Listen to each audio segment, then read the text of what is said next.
All right, let's just get right into it.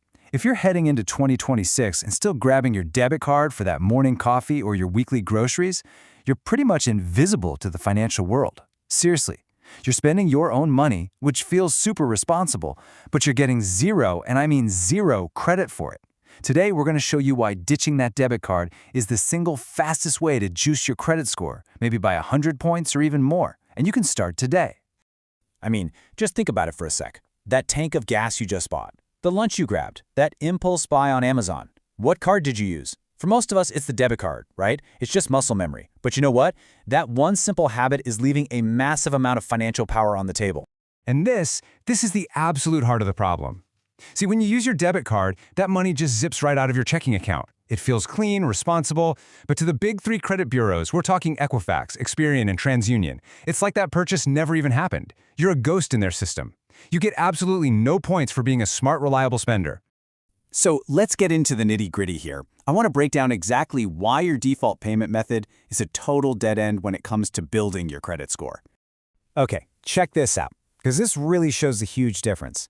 With your debit card, it's simple. You're just spending your own cash. There's no loan involved, no borrowing, so there's literally nothing for anyone to report. But with a credit card, well, every single swipe is like a tiny, super short-term loan from the bank. You're borrowing their money for a little while, and how reliably you pay that back is exactly what they report to the bureaus, every single month.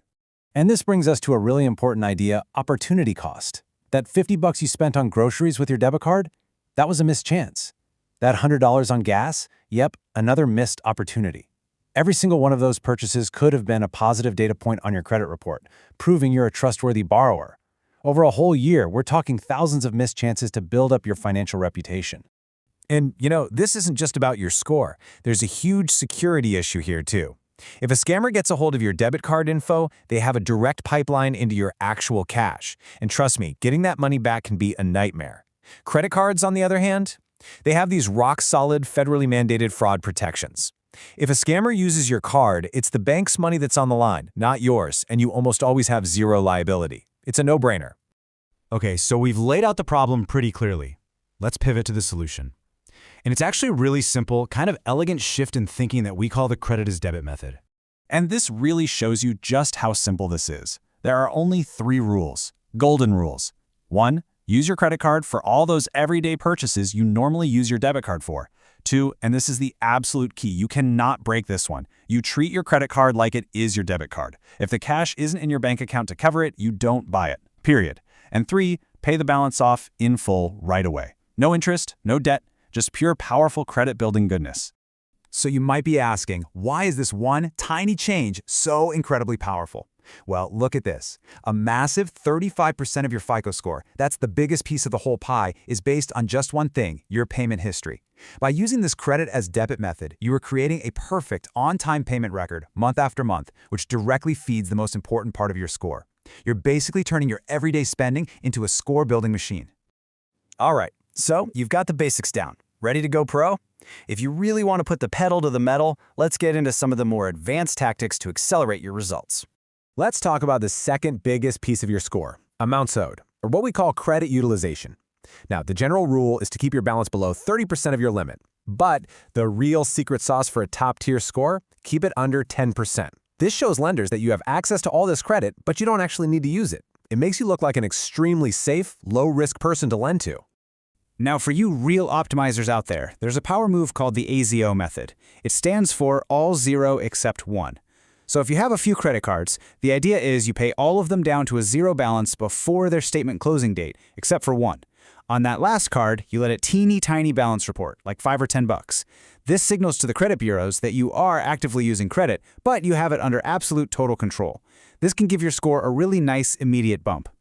And here's the best part about doing this today, in 2026.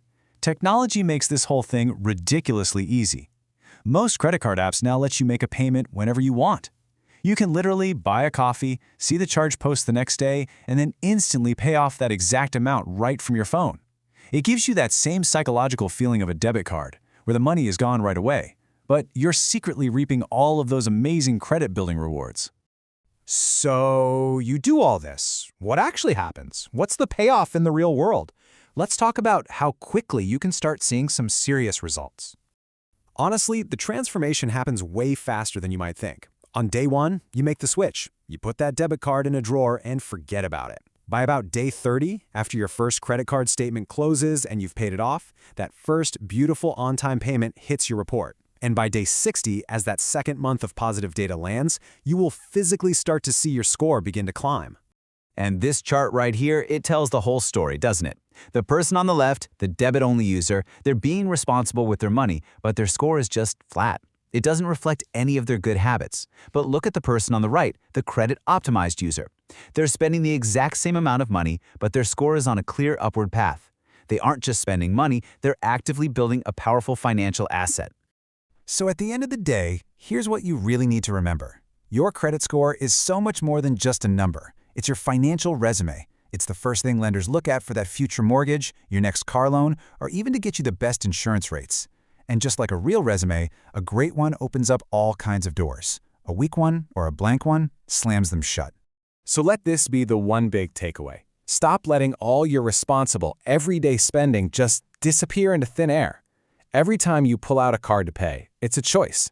It can either be an invisible transaction that does nothing for you, or it can be a smart, deliberate step toward building the financial future that you actually want and deserve. It's time. Lock that debit card away. And that brings me to you. I want you to take a second and really think about it. Where are you right now, and where do you want to be? If you feel comfortable sharing, drop your current score in the comments below. But more importantly, tell us what your goal score is for the end of 2026. Let's get this conversation started and build that future together.